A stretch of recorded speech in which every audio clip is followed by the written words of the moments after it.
제가 지금 화의 도전이라는 주제로 강의를 하고 있습니다. 지금은 4차 산업혁명 시대에 들어서고 있다고 그래요. 도대체 4차 산업이 뭐냐? 1차 산업은 증기기관의 발명 이후부터 1차 산업에 1800년서부터 한 1900년대까지 이 와트라는 사람이 증기를 가지고 힘을 쓰면서부터 증기기관차, 증기기선, 배, 그 다음에 옷 짜는 것도 증기방적기 뭐 이래갖고 영국에서 시작된 산업혁명을 1차 산업이라고 그래요. 그리고 2차 산업은 에디슨이 1905년에 발견한 전기, 이 전기, 이게 1905년에 에디슨이 발명한 거예요. 그래서 이 전기로부터 시작되는 것을 2차 산업이라고 그래요. 지금 우리는 이 전기의 혜택을 다 받고 살죠. 여러분들 전기 다리미, 그 다음에 세탁기, 냉장고, 텔레비전, 전기 아닌 게 하나도 없어요. 여기 계신 분들은 2차 산업의 혜택을 받고 사시는 분들이죠.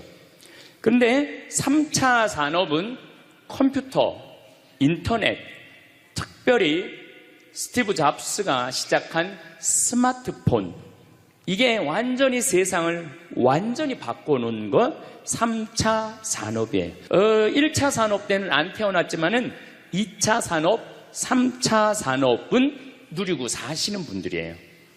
그런데 지금은 무슨 시대로 들어서느냐 하면 4차 산업 시대로 들어서고 있어요. 4차 산업이라는 건 뭐냐면은 인공지능, 로봇, DNA 조작, 이런 완전히 새로운 세상이 펼쳐지고 있죠. 지금 1940년도에 태어나신 분들, 40년에서 49년 사이에 태어나신 분들 손 들어보세요. 이분들이 제일 복잡한 세상 속에서 살아가는 거예요. 이게 너무 세상이 변하는 걸 다 누리고 살아가는 분들이 지금 1940년서부터 50년, 1950년, 60년에 태어난 분들이 2차 산업, 3차 산업, 심지어 4차 산업 시대까지 살고 있는 거예요. 1941년에 이제 내일 모레겠네요. 12월 8일 날 일본이 진주만을 습격을 해요. 그거를 여러분들은 무슨 전쟁으로 들었느냐면 대동아 전쟁으로 들었어요. 그거는 일본 입장이고, 일본이 대동아 전쟁이지 우리는 아무 상관없어요. 근데 우리는 대동아 전쟁에 내가 그때 고생했다고 그러는데 그건 일본의 속국의 입장이야. 그러니까 그 대동아 전쟁이라는 말 우리 쓰지 말아야 돼. 태평양 전쟁이겠지. 미국하고 일본하고 한 전쟁. 그 태평양 전쟁 속에서 태어나갖고 고생이란 고생은 다 한 분들이 지금 70대예요. 그 전쟁 끝나고 좀 난 줄 알았더니 6.25가 또 터졌네. 그래갖고 또 피난 가고 또 일사후퇴 겪으면서 고통 겪고, 전쟁 끝나고 난 다음에는 우리나라가 아프리카에 있는 웬만한 나라들보다 못 살았어요. 아프리카에 있는 웬만한 나라보다 못 살았어. 전쟁 끝나고 난 다음에 정말로 허리띠 졸라 매가면서 잘 살아보자고, 우리도 한번 잘 살아보자고, 그래갖고 너무 가난한 나라에서 올해 우리가 3만 달러를 넘었을 거라고 그래요. 3만 달러를 넘었으면은 드디어 선진국에 들어서는 거예요. 가장 가난한 나라에서 선진국까지 변화를 여러분들은 경험하고 계신 거예요. 그러니까 여러분들은 너무나 혼란스러운 세상 속에서 이날 이때까지 헤쳐나오고 계신 거예요. 근데 문제는 이제 2020년부터 펼쳐질 4차 산업 시대, 이것까지 살아야 되니까 얼마나 복잡해. 이것까지 살아야 되니까 그냥 중간에 살다가 죽으면은 이 꼴 저 꼴 안 보고 그냥 좋은데, 아니 안 죽으면서 지금 70대 후반 되신 분들 앞으로 보통 20년 정도 더 사실 거예요. 70년대 후반 되신 분들. 근데 60대 되신 분들은 120살까지 거의 살 거예요. 지금 60대 되신 분들은. 그리고 재수 없는 60대들은 200살까지 살 거예요. 200살까지. 재수 없는 60대들은. 그 이야기를 제가 오늘 하려고 그러는 거예요. 자, 제가 한 10년 전에 평화방송에 이런 강의를 했었어요. 아마 또 평화방송에서 계속 틀어주니까 그 내용이 나올 거예요. 10년 전에 한 얘기예요. 앞으로 2020년이 되기 시작하면은 인간은 세 종류로 나눠질 것이다. DNA 조작 인간. 이제 DNA를 조작할 수가 있어요. 우리가 눈을 밝게 할 수도 있고, 귀를 잘 들리게 할 수도 있고, 근육이 완전히 이 아놀드 슈왈거네처럼 근육이 막 이렇게 튀어나오게 할 수도 있어요. 운동 안 해도 DNA 조작 인간. 옛날에는 DNA를 한번 내가 DNA가 어떤지 검사하려고 그러면은 2억 내지 3억이 들었어. 그런데 지금은 내 DNA를 검사하는데 얼마면 검사할 수 있냐면 5만 원이면 검사할 수 있어요. 5만 원이면. 세상이 엄청 변한 거예요. 그래서 이제는 지금 태어나는 아이들은 이제 아파서 병원 가는 일은 거의 없을 거예요. 미리 병원에서 전화를 해요. 너 요때쯤 심장마비가 올 DNA가 있다. 와서 고쳐라. 그럼 DNA 조작만 하면 심장마비가 넘어가는 거예요. 그러니까 안젤리나 졸리라는 미국의 영화 배우가 있어요. 2010년에 유방을 잘랐어요. 왜냐하면 DNA 검사를 해보니까 언니도 그렇고 엄마도 그렇고 유방암이 있는 거야. 본인도 유방암에 걸릴 확률이 있는 거야. 그러니까 미리 병을 예방을 하는 시대가 오는 거예요. 그게 DNA 조작 인간이에요. 근데 우리 교회는 그런 걸 절대 허락하지 않죠. 절대 허락하지 않는데 절대 현대인들은 할 거라는 거예요. 그 다음에 두 번째 인간은 어떤 인간이냐면 사이버 인간, 기계 인간이에요. 인공지능 로봇 인간. 그래갖고 이 인공지능 로봇 인간이 나오면은 안 그래도 1940년서부터 지금까지 복잡 다단한 세상을 살아왔는데 이제 로봇하고 같이 살게 되는 세상이 이제 곧 되는 거죠. 그리고 이제 세 번째 인간은 오리지널 인간. 여러분들, 저나 여러분들. 근데 누가 제일 떨어지느냐? 오리지널 인간이 제일 떨어질 거예요. 그래서 앞으로는 이제 어떤 세상이 제일 걱정되는 게 뭐냐면은 로봇가 공장에서 일하는 거예요. 로봇가 공장에서 일을 하게 되면은 많은 노동자들은 일자리를 잃어버려요. 현재 몇 명 정도 일자리를 잃어버릴 걸로 예상을 하느냐면 8억 명 정도가 일자리를 잃어버린대. 8억 명. 그러니까 노동자의 4명 중에 1명은 일자리를 잃어버리는 거. 이거 보통 심각한 문제가 아니에요. 그래서 이제 웬만한 사람들은 공장에서 일할 수가 없어. 누가 다 일을 해?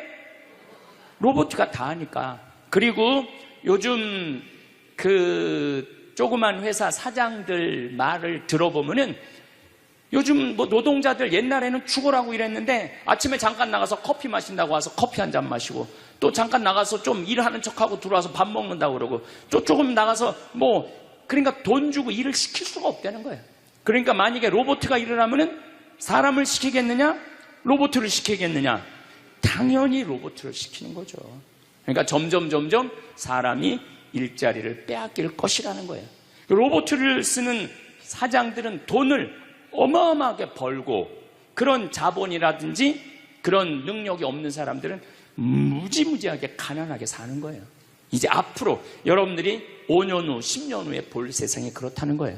그래서 요즘 세계적으로는 어떤 정치적인 시도를 하느냐면은 그럼 일자리 없는 사람들은 먹고 살아야 될 거 아니야. 사람인데. 그래서 로봇한테 세금을 매기는 거예요. 그래갖고 로봇가 만약에 일을 하면은 저 로봇한테 100만 원 세금을 매기는 거야. 그 로봇한테. 그래갖고 그 100만 원을 누구한테 줘? 일 못하는 사람한테 주는 거예요. 그게 기초생활 수급이라는 거예요. 기초생활 수급. 그러니까 기초생활 수급을 이제는 뭐 10만 명, 100만 명이 받는 게 아니라 8억 명, 10억 명이 받는 세상. 그러니까 이제 앞으로 미래에 펼쳐질 세상은 지금 생각하는 거라고 너무 다른 세상이 되는 거예요. 두 번째는 어떤 세상이 오느냐면 로봇하고 공존하는 세상. 벌써 초등학교는 선생님이 공부를 가르치지 않고 로봇가 학생들한테 공부를 가르치는 학교가 나왔어요. 로봇가 애들한테 수학을 가르치고 영어를 가르치는 거예요. 발음도 훨씬 좋고, 그리고 이 로봇의 장점은 뭐냐면은 차별하지 않아. 로봇은 얘가 뭐 부잣집 아들이든지 얘가 공부를 못하든지 잘하든지 차별하지 않는 거예요. 그리고 웬만한 선생님보다 훨씬 잘 가르친다는 거예요. 그러니까 이제는 로봇가 교사가 되는 그런 시대가 온 거예요. 또 이제는 앞으로는 무슨 세상이 될 거냐면 어린아이들 돌보는 부모가 누가 돌보느냐면 로봇가 돌보는 거예요. 나 동화책 읽어줘. 그럼 엄마는 나 바빠, 짜증나, 아이 너 잠이나 자, 이런데 부모 로봇은 나 동화책 읽어주면 아주 부드러운 소리로 짜증 한번 안 부리고. 그러니까 애가 엄마를 좋아하는 것보다는 누구를 더 좋아해? 로봇 부모를 더 좋아하는 거야. 나 엄마 필요 없다고. 이거 정말 우스갯소리가 아니라요, 진짜 벌어질 일이에요. 또 이제 로봇은 아내가 중풍이 걸렸어. 그래서 움직이질 못해. 그럼 누가 병간호를 운동을 도와주느냐면 로봇가 도와줘요. 근데 이 로봇은 완전히, 제가 지난번 강의 때도 얘기했지만은 이제 섹스 로봇가 나온다고 그랬죠. 록시라고 5가지를 고를 수 있다고 그래요. 피부색, 키, 성격 이런 걸 고를 수가 있대. 그러니까 까칠한 여자, 부드러운 여자. 뭐 내가 까칠한 여자 좋아하면 성격 까칠한 로봇을 고르면 되는 거야. 근데 문제는 아내가 아파. 남편은 나가서 돈 벌어야 돼. 그래서 로봇을 하나 도우미 로봇을 했어. 근데 이 로봇은 아내를 너무 따뜻하게 해주는 거야. 그러니까 아내는 자꾸 남편한테 실망하는 거야. 자기 힘들다고 들어가서 자고. 근데 로봇은 나 좀 주물러 달라 그러면 언제든지 와서 주물러 주잖아요. 그러니까 남편한테 당신 나 필요 없다고, 나 이혼하고 싶다고. 그러니까 로봇하고 사람하고 혼동하는 세상이 오는 거예요. 로봇하고 사람하고. 그리고 더욱 2040년이 되면은 이 로봇가 감정까지 느껴. 사랑까지 할 수 있다는 거예요. 사랑까지. 아내 역할을 다 할 수 있는 세상이 온다는 거예요. 저 신부님 너무 앞서 나가는 거 아니야. 앞서 나가는 거 아니에요. 지금 미래 과학자들은 다 그런 세상이 온다고. 근데 이게 먼 미래가 아니라 바로 코앞에 와 있다는 거예요. 바로 코앞에 와 있다는 거예요. 3D 프린터기로 콩팥 만들 수 있어요. 간 만들 수 있어요. 요즘 시도하는 건 심장까지 만들어 갖고, 이제 앞으로는 이제 여러분들이 이제 한 90살쯤 되면은 85살쯤 돼도 그럴지 몰라. 생일날 아버지 이번 생일에 아버지 간 좀 갈아드릴게요. 그래갖고 간 갈아주고, 내년에는 심장 갈아드릴게요. 심장 갈아주고. 그런 세상이 올 가능성이 굉장히 많아요. 그럴 세상이. 참 이게 오래 사는 게 2045년까지만 살면은 안 죽는다는 거예요. 2045년. 그러니까 내가 80살까지만 나도 살면 어떻게든지 버티면은 안 죽을 수 있다는 거. 80살까지만. 앞으로 펼쳐질 세상에 가장 걱정스러운 게 뭐냐면은 수명 연장이에요. 수명 연장. 여기 계신 분들 중에 아까도 말씀드렸지만은 100살, 120살, 정말로 재수 없으면은 200살까지 살 수 있는 분들이 많습니다. 실질적으로 많아요. 근데 여러분들 오래 사는 거 좋을까요? 내가 많은 분들이 오래 살기를 원해요. 안 죽는 걸 원해요. 근데 내가 만약에 앞으로 뭐 길게 안 보고 딱 120살까지 산다고 보면 내가 앞으로 67년 정도 더 살면은 120살 되거든요. 67년. 근데 내가 앞으로 67년 동안 사는 동안 불면증이 있어. 매일 밤마다 잠이 안 와. 67년 동안. 그 여러분들 좋을 것 같아요? 내가 정말로 마음 안에 미움이 너무너무 꽉 차 있어. 67년 동안 계속 미움 속에서 살아. 분노가 꽉 있어. 67년 동안 분노 속에서 항상 좌절감을 맛보고 있어. 우울하고 있어. 내가 우울해. 또 좋으래. 어떨 땐 좋을 땐 너무 좋고 싫을 땐 너무 싫고 그렇게 막 업 앤 다운, 업 앤 다운 그러면서 앞으로 50년, 60년 사는 거 좋아요? 그렇게 성숙함이 없이 살 거면 그냥 지금 죽는 게 나아. 지금 죽는 게 나아요. 내가 앞으로 60년 동안 살면서 매일매일 감동하고 매일매일 행복하고 매일매일 감사하고 매일매일 사랑한다면 앞으로 60년 사는 거 괜찮겠죠. 그런데 60년 내내 잠도 못 자고 미움 속에서 자식들 원망 속에서 외로움 속에서 배신 속에서 불행 속에서 오래 사는 거 좋아요? 적당한 나이에 죽는 거 내가 보기엔 그 축복이에요. 그래서 여러분들은 이제 나는 이 복잡한 세상 속에서 사는 것도 중요하지만 어떻게 죽을 거냐 이 시나리오를 잘 준비해야 돼요. 난 어떻게 죽을 거냐. 나는 생일날 애가 심장 갈아준다면 나 그거 필요 없다. 내 생일 선물로 그 심장 필요 없다. 그냥 나는 하느님이 주신 생명 그 수명 그대로 살다가 그냥 행복하게 떠날 거다. 그런 마음이 중요해요. 근데 우리가 성숙하지 못하면은 그냥 무조건 안 죽으려고만 용을 쓰는 거예요. 또 하늘나라에 대한 희망이 없는 사람들이 안 죽으려고 그러는 거예요. 아니 지금 있는 것보다 하늘나라 올라가면 훨씬 행복하면은 안 죽을 이유가 뭐 있어? 그냥 죽으면 되지. 그냥 사는 날까지 즐겁게 살다가 죽는 날 즐겁게 죽으면 되는 거예요. 이 훈련이 꼭 필요해요. 여러분들 이게 뭐 요즘 알고리즘 그러는데 그건 다 제쳐두고 내가 인생의 설계가 필요해. 나는 몇 살까지 살다가 더 이상 치료받지 않고 암이 걸리면은 안 갈고 그냥 안 갈고 간 안 갈고 신장 안 갈고 췌장 안 갈고 그냥 하느님 품으로 간다는 생각이 아주 중요하다는 거예요. 제가 보기에는 한 87세까지 살다가 죽는 게 제일 좋은 것 같아. 87세. 아주 딱 좋은 나이가 87세예요. 죽기 딱 좋은 나이가 87세 같아. 그거 넘었으면은 정말 안 보이고 안 들리고 불편해요. 그래서 87세까지 건강하게 살다가 행복하게 떠나는 그런 마음가짐이 제 생각에 참 중요한 것 같아요. 사실 지난 2017년 4월 10일 날 우리 아버지께서 세상을 떠나셨어요. 올해 떠나신 거죠. 우리 아버지는 평생 쌍시옷 소리를 한 번도 하신 적이 없어요. 아버지 입에서 욕을 들어봤던 적이 없어요. 쌍시옷 소리를 한 번도 들어본 적이 없어요. 자식들, 내 자식을 키울 때 매질 한 번 하시지 않으셨어요. 그리고 우리 아버지는 참 남 욕을 하신 적이 없어요. 보통 뭐 누구 욕도 하고 정치인 욕도 하고 뭐 세상도 욕하는데 한 번도 욕하신 적이 없어요. 그리고 지금 요즘 아버지 생각을 이렇게 보면은 아버지한테 제일 놀라운 거는 우리 아버지가 그냥 옛날에 연초제조창이라고 담배 회사 그냥 기능 공무원이셨어요. 그러니까 뭐 여유 있게 돈을 쓰실 기회가 없으셨죠.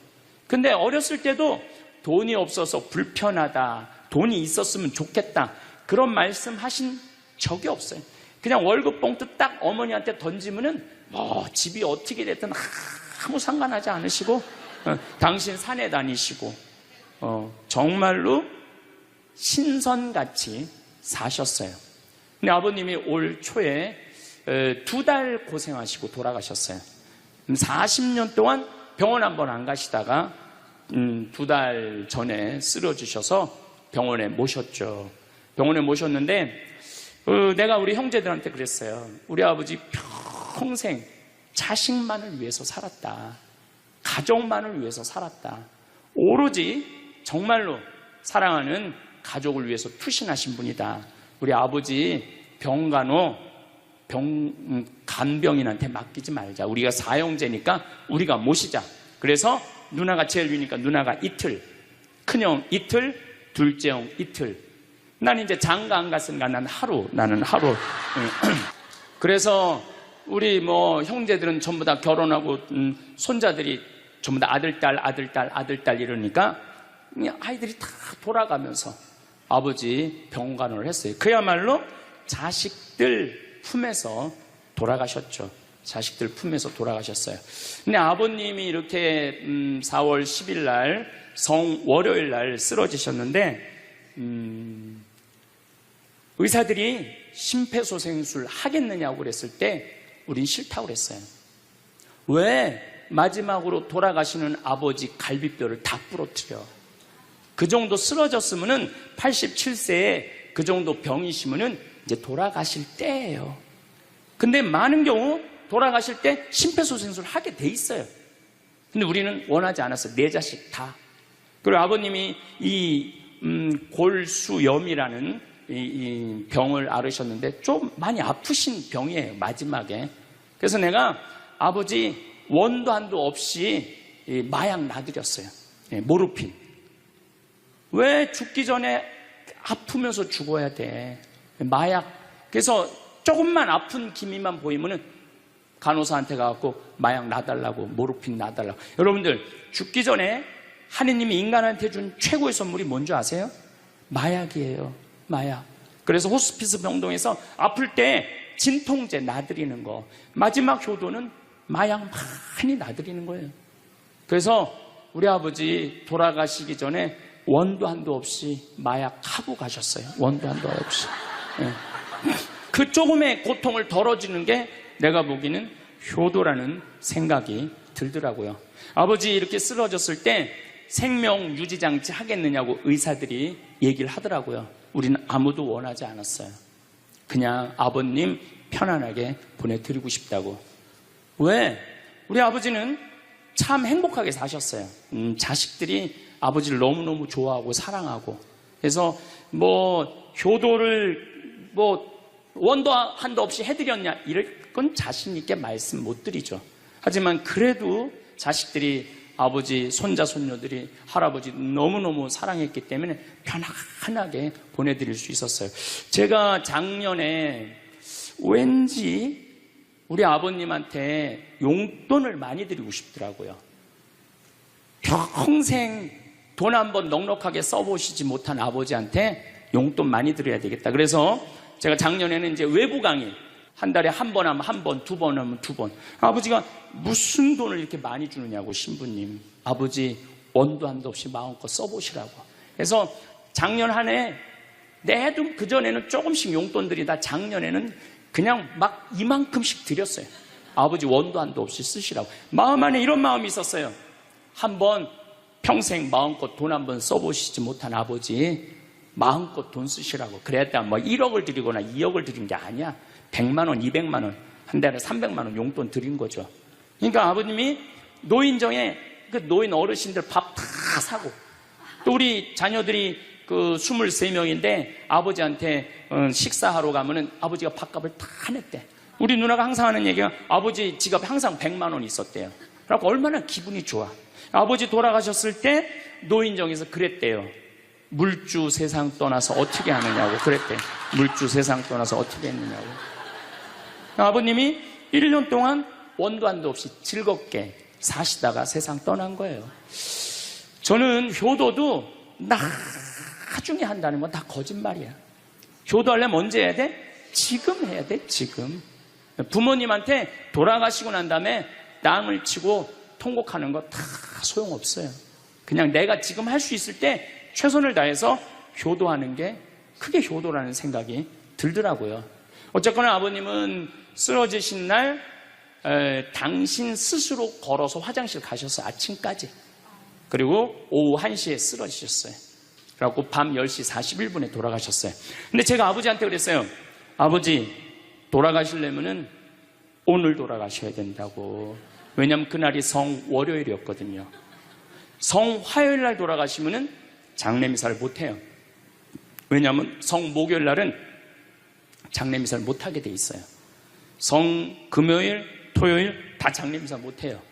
그리고 예수부활 대축일 장례미사 못해요. 그리고 그 다음 월요일 날 장례를 해야 되는 거야. 의사 선생님은 오늘 내일 돌아가실 것 같다고 그러는데 내가 그랬어. 돌아가시려면 오늘 돌아가시라고. 내일 돌아가시지 말고. 근데 딱 10시 41분에 돌아가셨어요. 그래서 성수요일 날 아버님 장례 미사를 하는데 우리 수원교회 주교님 4분이 다 오셨어. 얼마나 그게 영광스러워요. 주교님이 4분이나 오셨으니까. 왜냐하면 성주간이니까 주교님들이 외국에 아무도 안 나가시고 교구청에 다 계셨던 거야. 얼마나 좋아요.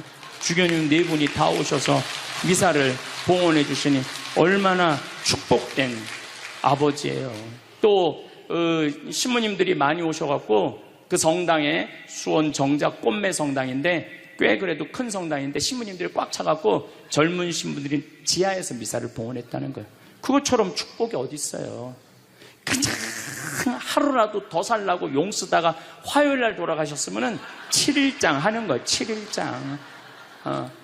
하루라도 더 살라고 용을 쓰셨으면은.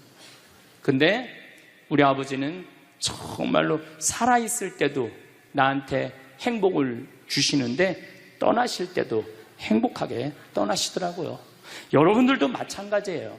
여러분들도 살아있을 때도 행복하게 사시고 죽을 때도 행복하게 죽으세요. 괜히 안 죽으려고 이렇게 용 쓰고 저렇게 용 쓰다가 누워서 10년 동안 똥오줌 싸기 시작하면요, 그때부터는요 지옥이야. 지옥. 여러분들은 제일 좋은 거는 자다가 주무시다가 죽는 거예요. 그런데 갑자기 돌아가시면 자식들이 너무 힘들으니까 그저 3개월 정도 앓으시다가 돌아가시면은 자식이 이별할 시간을 주는 거예요. 자식이 이별할 시간 주는데 3개월이 넘었으면 그때부터 우리 아버지 언제 죽나. 내가 며칠 전에 들은 얘기예요. 멀쩡한 집에 딸 둘이 무당한테 가갖고 그랬대요. 우리 엄마 언제 죽느냐고. 그래서 무당이 그랬대요. 엄마가 지금 아프냐고. 안 아픈데 너무 건강한데 우리를 너무 힘들게 해갖고 언제 죽는지 너무 궁금해서 와봤다고. 이게 부모 자식지간의 일이야. 부모 자식지간의 일이야. 그러니까 여러분들은 이제 자식한테 뭘 기대서 산다는 생각 꿈도 꾸지 말고, 죽을 때도 자식한테 효도받는다는 생각하지 말고 여러분들이 알아서 미리 써놓으세요.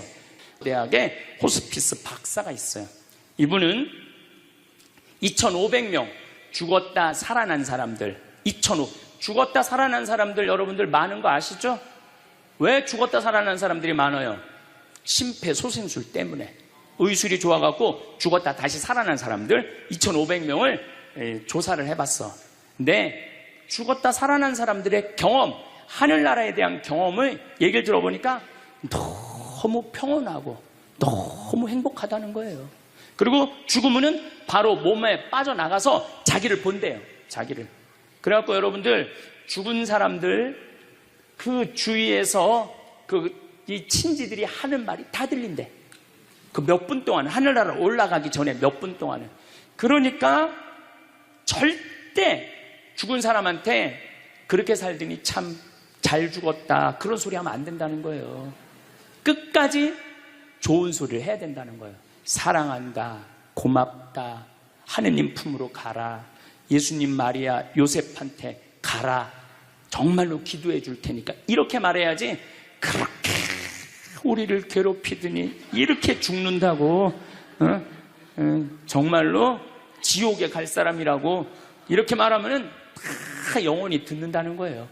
그리고 죽었다 살아난 사람들의 아주 기가 막힌 얘기는 안 못 보는 사람은 죽으면 다 보인다는 거예요. 눈이 다 보인다는 거예요. 그게 그냥 하는 게 아니라 다시 살아 돌아와서 아무것도 못 봐.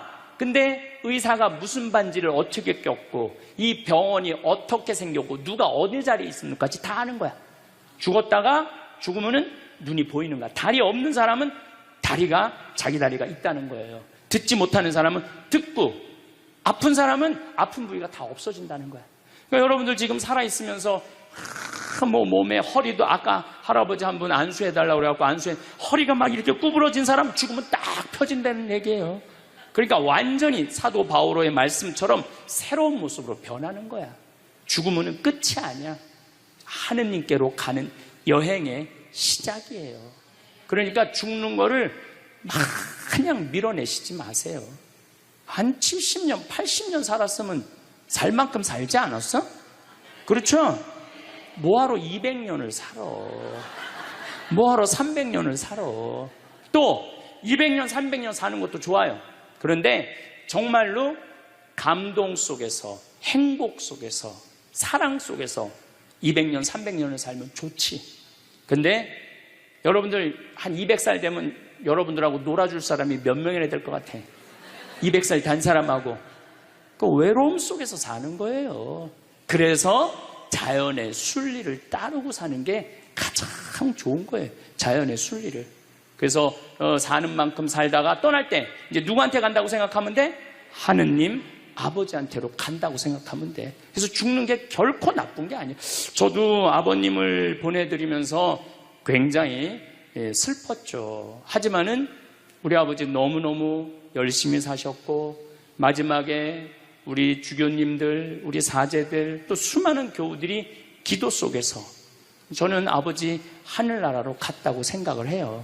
또 아버지는 살아생전에 고향이 경상도 함양인데 어머니가 이미 가묘를 다 해놨어, 고향에다가. 근데 아버지는 고향에 가기 싫다는 거예요. 어머니는 고향에 가고 싶고, 죽으면은. 그래서 아버지는 나는 고향에 안 가. 어머니 왜 안 가냐고, 그 고향에 그 좋은 산소 써놓고 맨날 두 분이 간다 안 간다 그러시더라고요. 난 그 얘기를 들을 때마다 참 웃기더라고요. 왜 웃기냐면은 갔다가 모셔다가 묻는 건 우린데 본인이 간다고 가고 안 간다고 안 가. 우리가 모시는 대로 가는 거지. 근데 작년에 아버님이 굉장히 건강하셨어요. 올해 쓰러지시기 전에. 근데 아버님 말씀이 제 귀를 울리더라고요. 그래서 우리 천주교 수원교구 안성 천주교 공원묘원에 갔어요. 가고 우리 후배 신부님한테 제일 좋은 자리를 좀 봐줘라. 딱 갔는데 정말로 산소 자리가 좋더라고요. 그냥 양지 바른데 앞에 우리 아버지가 참 파란 걸 좋아하셨는데 그 아버님 내가 산소 자리 본데 앞에 파란 골프장이 쫙 보여. 얼마나 좋은지. 그래갖고 아무도 몰래, 우리 가족 아무도 몰래 내가 예약을 해놨어요. 그러니까 아버님 돌아가셨을 때 안성 천주교 공원묘 모셨죠. 아버님이 왜 고향에 가기 싫어하셨느냐면은 우리 큰할아버지, 둘째 할아버지가, 셋째 할아버지까지 있었는데 큰할아버지가 딸만 6을 낳았어요. 둘째 할아버지는 아들을 3을 낳았는데 둘째 할아버지, 첫째 아들이 우리 아버지야. 근데 1930년, 우리 아버지가 30년생이시니까 87세니까 그때는요, 장손집에 아들이 없으면 8살 이전에 큰아버지 집에 가서 양자로 자라야 돼. 아버지는 그랬던 거예요. 그래서 친어머니 아버지 밑에서 못 자라셨어. 그래 고향이 싫은 거야. 그래서 난 고향에 안 간다고. 근데 제 생각에는 그 아버님의 마음을 헤아려 주는 게 난 예의라는 생각이 들더라고요. 그래서 아버님 원하는 대로 안성에 모셨는데 얼마나 좋은지 몰라요. 어제도 갔다 왔어요. 그냥 오며 가며 가는 길에, 강의 가는 길에 한번 가서 뵙고, 우리 아버님 마지막까지 담배를 피셨어요. 그것 때문에 돌아가신 거지만은, 그래갖고 어제도 담배 한 대 탁 물려드렸어요. 피시라고. 갈 때마다 담배를 한 대씩 물려드리세요. 무슨 얘기냐면 부모하고 자식은 살아서도 좋고 죽어서도 좋아야 돼. 그런데 부모님이 10년 동안 똥오줌 싸고 치매 걸려갖고 지겨워. 부모님 찾아오지도 않았어. 그래갖고 부모님이 돌아가셨어. 그럼 자식이 땅을 치고 불효한 것에 대해서 울면서 통곡해. 그리고 돌아가셨는데도 부모님 먼 데다 모셔놔갖고 1년에 한 번, 2년에 한 번 가고 살아서도 안 좋고 죽어서도 안 좋은 거예요. 그러니까 여러분들은 살아서도 좋고 죽어서도 좋은 부모 자식 관계를 유지하려면 죽음에 대해서 생각을 많이 하셔야 돼.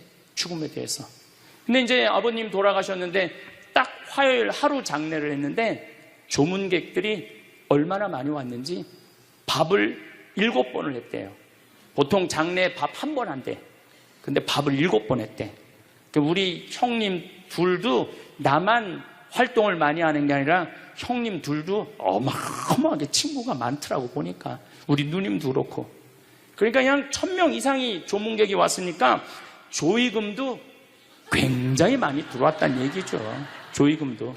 근데 내가 그 조의금을 싹 모아서 평창으로 갖고 왔어요. 우리 형제들은 조의금을 구경도 못했어요. 제가 왜 그걸 싹 모아서 갖고 왔느냐 하면은 내가 본당 신부 때 장례 식장에 교우들 초상남은 가면은 상주가 안 나와. 그 왜 안 나오냐 그랬더니 저기 지금 방에 들어가고 조의금 갖고 싸운다는 거야. 네가 더 가질 거냐 내가 더 가질 거냐. 여러분들 저는 우리 지금 대한민국이 이 변화, 제가 변화의 도전이라는 주제로 강의를 하지만 이 변화되는 세상에 생각을 바꿔야 돼요. 이제 지금 기업의 0.3%가 우리나라 총이익의 50%를 갖고 있대요. 그러면 그 0.3% 되는 대기업가들이 다 가난한 사람을 위해서, 나라를 위해서 세금을 내놔야 돼요. 이 시대는 이제 로봇가 자리 다 뺏어가고 사이버 인간이 다 뺏어가고 우리는 어떻게 살아, 인간은. 그래서 이 정치가 중요한 거예요. 21세기는. 그래서 그런 사람들 다 뺏어서 직장 생활 못하는 사람들한테 기초생활급 줘야 돼. 또 직장 생활 안 하는 사람들은 사람이 일을 안 하면은요 행복하지 않은 거예요. 일을 안 하면. 여기 계신 분들 혹시 불면증 걸리신 분들 있죠? 제가 불면증 치료법 알려드릴게요. 어떻게 하면 잠을 잘 오느냐면 아침 6시에 일어나. 그래갖고 아침 기도해. 아침 기도, 부모를 위한 기도, 나라를 위한 기도, 자녀를 위한 기도 다 해. 그리고 정성스럽게 이불 개고 세수, 머리도 다 드라이기 쓰지 말고 수건으로 다 말려 머리도. 그리고 밥 정성스럽고 해 먹고 목욕탕도 가갖고 묵직이도 5단 있는 힘 땀 다 빼고 그리고 발차기도 하고 목욕탕 안에서 제일 좋은 거라는 거예요. 그리고 산책하고 미사 참여하고 성서 쓰고 정성스럽게 행동을 하세요. 설거지도 정성스럽게 하고 그러면은 저녁 8시만 되면 기절해서 자요. 여러분들이 하루 생활이 정성스럽지 않기 때문에 잠을 못 자는 거예요. 기절해서 자요. 저는 요즘 지금 목도 지금 특강을 너무 많이 해갖고 목이 쉬었는데 요즘 이렇게 어제도 대전 강의 갔다 와서 7시만 되니까 막 눈알이 뒤집어지려고 그러더라고. 눈알이. 그러면 자는 거예요. 근데 아무것도 안 하고 그냥 가만히 움직이지 않으면요 밤에 잠이 안 오죠. 당연히 잠이 안 오죠. 그래서 정성스럽게 사는 게 중요한 거예요. 어쨌거나 하여튼 아버님 그 조의금을 싹 갖고 왔어요. 평창에. 그래갖고 내가 우리 형제들한테 얘기했어요. 아버님 돌아가신 조의금은 어린아이를 위해서 쓸 거고 어머님이 돌아가신 조의금은 노인분들을 위해서 쓸 거다. 그래서 이번에 잠비아에 에이즈 어린이 고아원 짓는데 아버님 조의금 보냈어요. 빈센트 병원에서 이번에 20명을 수술을 해줬는데 그중에 2명 아버님 조의금으로 또 수술도 해주고 아직도 많이 남아있어. 아직도. 이제는 여러분들 떠날 때 자식한테 주고 떠나지 마세요. 세상에 주고 떠나세요. 어떤 세상에? 어렵고 힘들고 고통받는 사람들한테 주고 떠나세요. 그리고 미국이나 유럽은 보통 할머니들이 다 나 조의금 어디다 보내라. 어느 수도원에 보내라. 어느 고아원에 보내라. 어느 장애시설에 보내라. 다 그런 데는 거예요. 대한민국 사람들만 죽을 때까지 이기적으로 죽는 거예요. 살아서도 이기적으로 살고 죽을 때도 이기적으로 죽는 거예요. 그래서 하여튼 우리 형제들은 조의금 구경도 못했어. 대신 내가 우리 형제들한테 보내준 선물이 있어요. 조의금 명단은 다 보내줬어. 타이프 쳐갖고. 갚아야 될 거 아니야. 갚아야 될 거 아니야.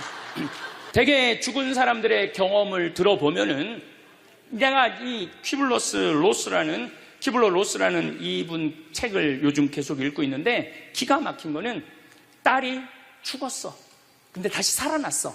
근데 이 딸이 아빠, 엄마한테 얘기하는 거. 엄마, 아빠, 내가 죽었는데 오빠가 나를 너무 행복하게 기다리고 있어. 그래서 그 오빠랑 놀았는데 너무너무 행복했어. 근데 이 엄마, 아빠는 너무너무 놀란 거예요. 왜 놀랐느냐 하면은, 이 아이가 태어나기 전에 오빠가 죽어갖고 단 한 번도 오빠 얘기를 한 적이 없거든. 근데 죽어서 그 오빠가 기다리고 있는 거예요.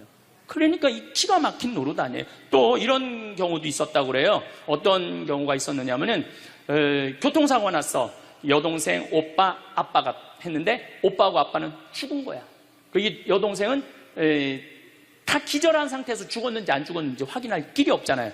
근데 다시 죽었다고 생각하고 병원에 가서 살아났어. 근데 이 여동생이, 엄마 너무 슬퍼하지 마. 하늘나라에서 오빠하고 아빠가 날 기다리고 있어. 너무 행복해.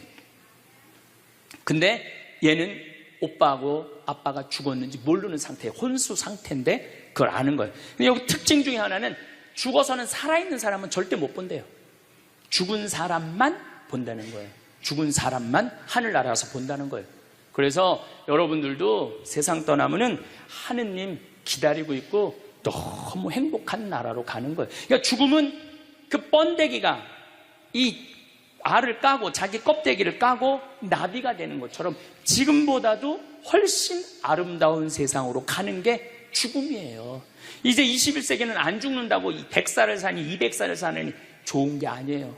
100살, 200살 동안 불면증, 우울증, 미움, 분노, 외로움, 심심함으로 사는 것보다 그냥 한 70, 87세까지 살다가 죽어갖고 행복하게 먼저 떠난 사람들하고 하느님 품에서 행복하게 사는 게 좋죠. 그래서 여러분들 이제 행복하게 살다가 행복하게 떠나셔야 돼. 그리고 제가 늘 말씀드리지만 나중에 행복하지 마세요. 언제 행복해? 지금 행복하세요. 지금. 나중에 돈 쓰지 말고 언제 써? 지금 쓰세요. 지금.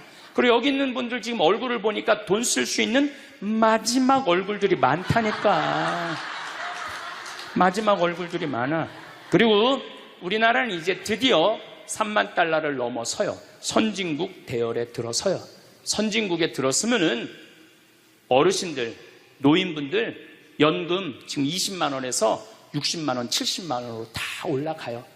그러니까 돈 없는 거 걱정하지 마세요. 여러분들이 엉뚱한 사기에만 안 당하면은 먹고 사는데 아무 지장 없어.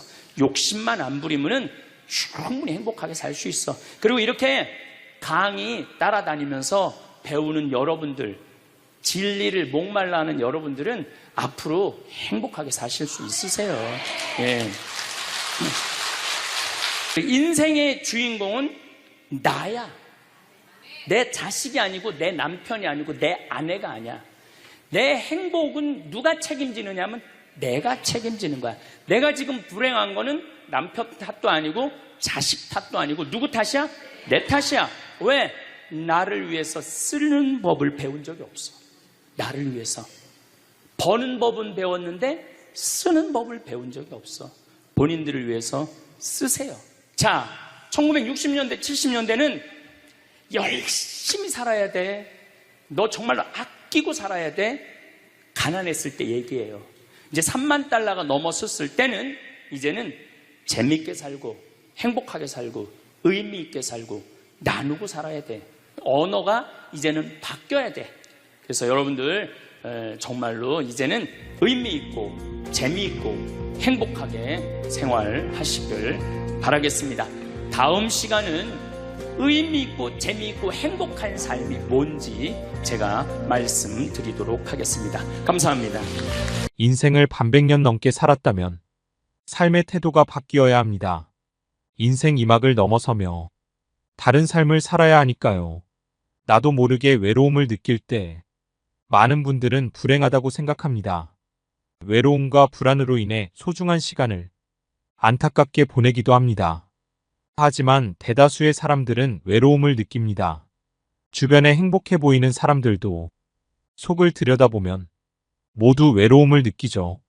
외로움을 온전히 받아들이고 고독에서 행복을 찾지 못한다면 평생 번뇌에 시달릴 수밖에 없습니다.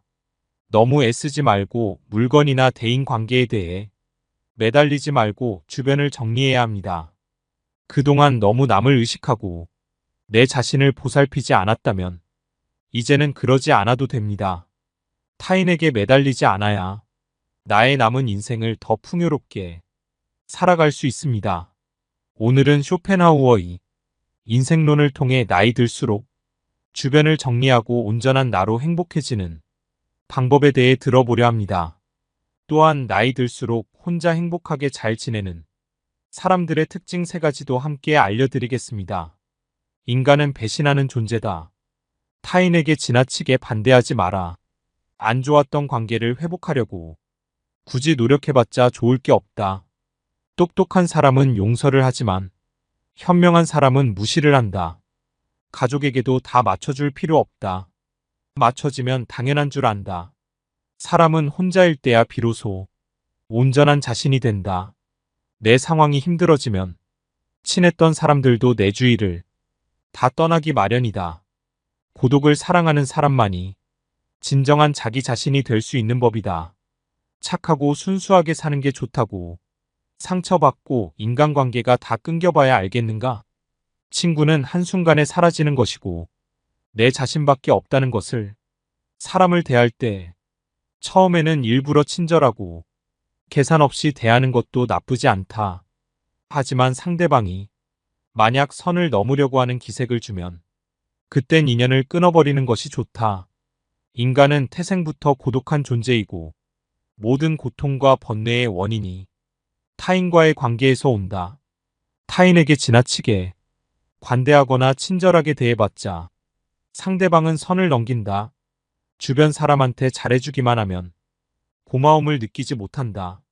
원래 친절한 사람이니 이 정도는 괜찮다고 생각하기 마련이다. 그리고 계속 호의를 요구하면서 호의가 권리가 된다. 타인을 도와주고 싶다면 도와줬을 때 고마워하는 사람만 도와줘라. 인간은 항상 위를 보고 살아가는 게 문제다. 언제나 위만 바라보게 되면 사람은 불행해지기 쉽다. 위보다는 아래를 봐라. 지나치게 행복해 보이는 사람은 겉으로만 행복해 보이는 경우가 많다. 실제로는 불행을 숨기고 사는 사람이 더 많으니 의심해 봐야 한다. 이해관계가 달라지면 사람은 배신하고 가면을 쓰는 법이다. 그러면 어떻게 인간관계를 맺어야 할까? 친절함이 친절함으로 돌아오는 사랑과 연을 이어나가라. 무조건적인 친절이 어리석다기보다는 고마움에 베풀고 보답할 줄 아는 사람과 가까이 해야 한다. 말도 가급적 아껴라. 세상은 넓은데 반의 사람은 무섭다. 드러내지 말고 벙어리가 되는 편이 좋다. 싸울 때는 중립을 지키는 게 좋다.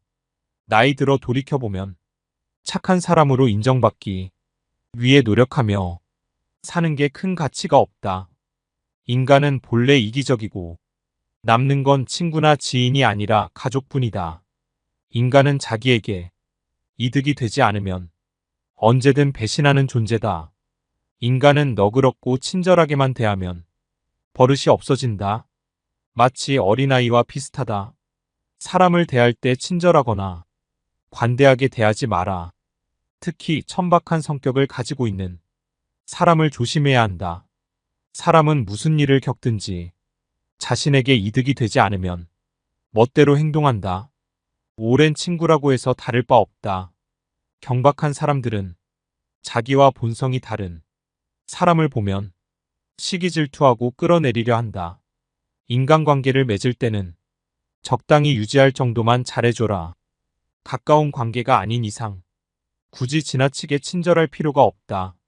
관계를 적당하게 유지해라. 필요하면 인연이 되는 것이고 인맥이란 건 있다가도 없는 것이다. 너무 과한 친절을 베풀지 않는 게 자신에게 좋다. 잘해주다 보면 타인은 크게 당연한 줄 알고 별일 아닌 일에도 화내고 실망하게 된다. 인간관계를 잘하기 위한 방법은 없을까? 아주 쉬운 방법 중 하나. 자기 일을 열심히 하면 위아래로 존중받을 수 있다.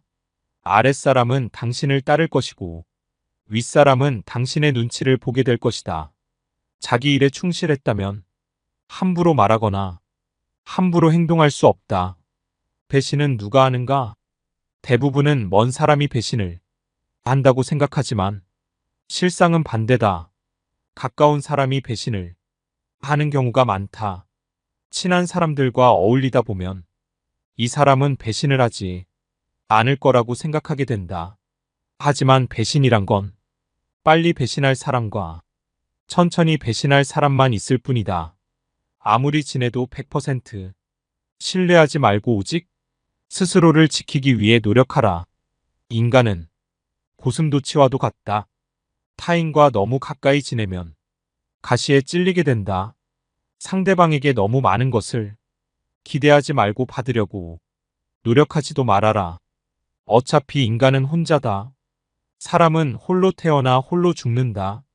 타인의 기준에 지나치게 얽매이거나 상대방에게 잘 보이려고 하지 마라. 남 시선을 많이 신경 쓰는 사람은 그들의 노예와도 다름없다. 남들이 알아주기를 바라지 말고 남들이 알아주는 것을 초월해서 살아라.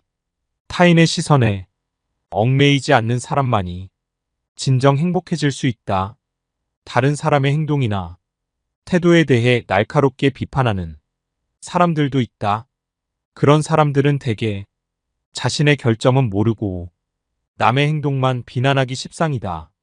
설령 그런 이들에게 비판받더라도 노여워하지 말고 실망하지도 않는 게 좋다. 남을 험담하고자 하는 건 사람의 본능이자 본성이다. 삶은 괴로움의 연속이다.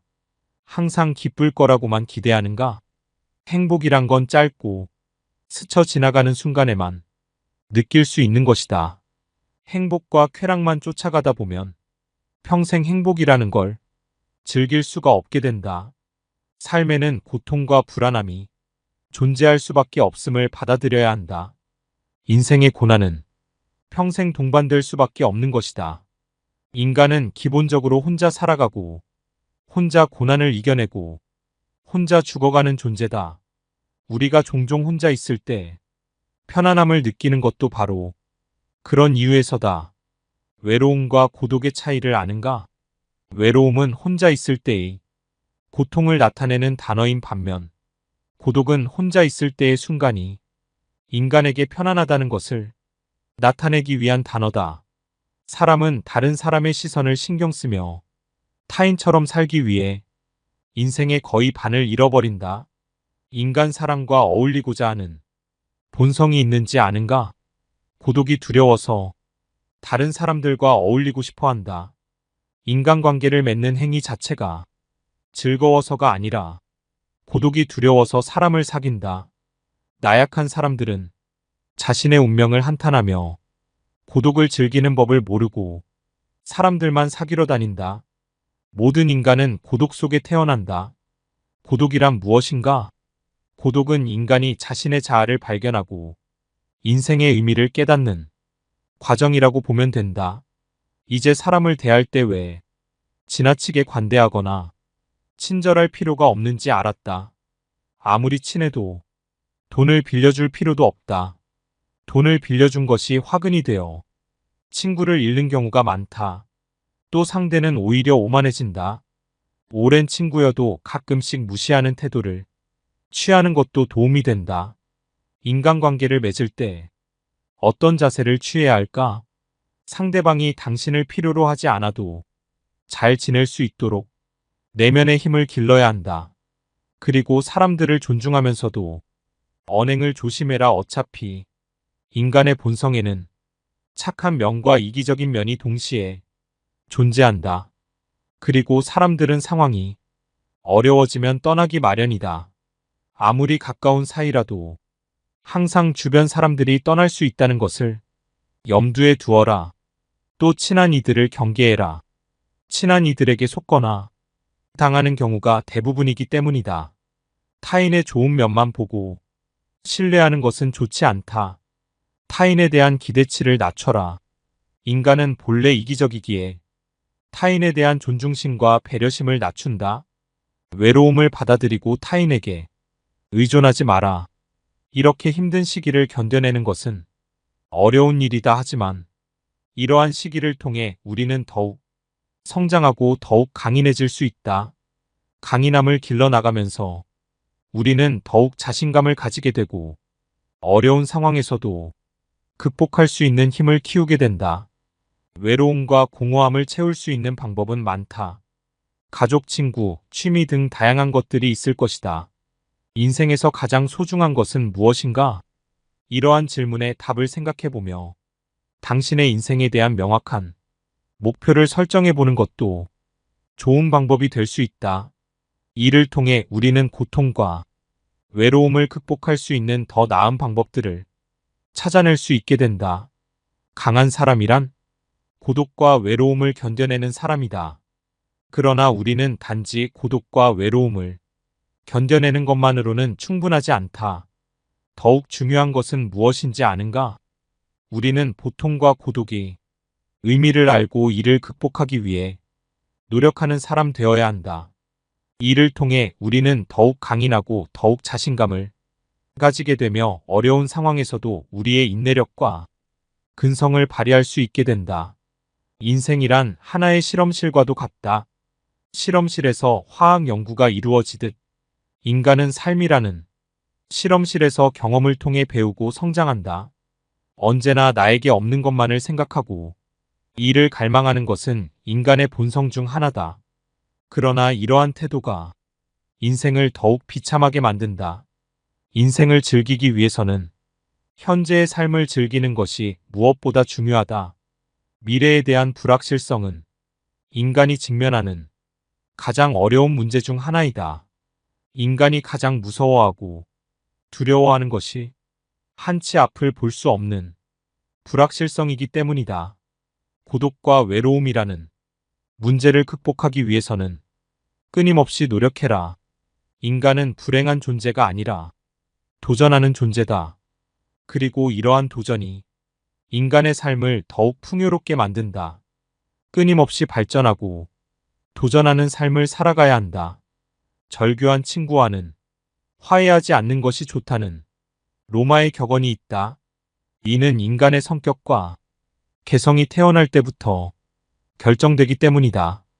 갖고 태어난 성격은 죽을 때까지 지니게 되며 내재적인 본능에 따라 행동을 하게 된다. 그러므로 한번 절교한 친구와 화해하게 된다면 같은 상황에서 같은 행동을 되풀이하게 될 가능성이 높다. 이를 방지하기 위해서는 배신자라고 비난하거나 그때는 그럴 줄 몰랐다고 말하는 것보다는 화해하지 않는 것이 옳다. 고독을 사랑하는 습관을 가져야 한다. 다른 사람들과 다르게 뛰어난 개성을 지닌 사람들은 그러한 성향 때문에 본질적으로 고독에 빠지기 쉽다. 그러나 그들이 가진 이러한 성향은 타고난 것이다. 나이가 들면서 오히려 그것이 자유롭고 편안한 기분을 갖게 된다. 이러한 고독의 습관을 더하여 자기 자신을 친구로 생각하는 습관까지 가진다면 그것이 제2의 천성이 되기도 한다. 더불어 고독한 시간을 보내는 것은 창의력을 높이는 데 도움이 된다. 더 많은 시간을 혼자 보내면서 내면의 생각과 감정을 탐구하고 자신만의 독특한 아이디어를 발견할 수 있다. 고독은 자신의 생각을 깊이 있게 탐구할 수 있는 시간과 공간을 제공한다. 이러한 많은 고독한 시간을 가진다면 더 많은 창의적인 아이디어와 해결책을 발견할 수 있을 것이다.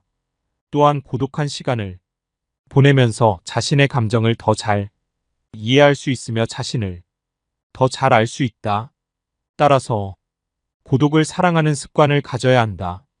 더 많은 고독한 시간을 보내며 자신과 친구가 되어야 한다. 이러한 방식으로 고독은 자유롭고 창의적인 삶을 위한 좋은 도구가 될 수 있다. 당연히 젊은 시절에는 고독을 사랑하는 습관을 가질 수 있는 것이 쉽지 않다. 그러나 이제는 그런 마음이 아주 편안하고 간단한 것들이 될 수 있다는 것을 알아야 한다. 고독이라는 마음은 자연스럽게 되는 것이다.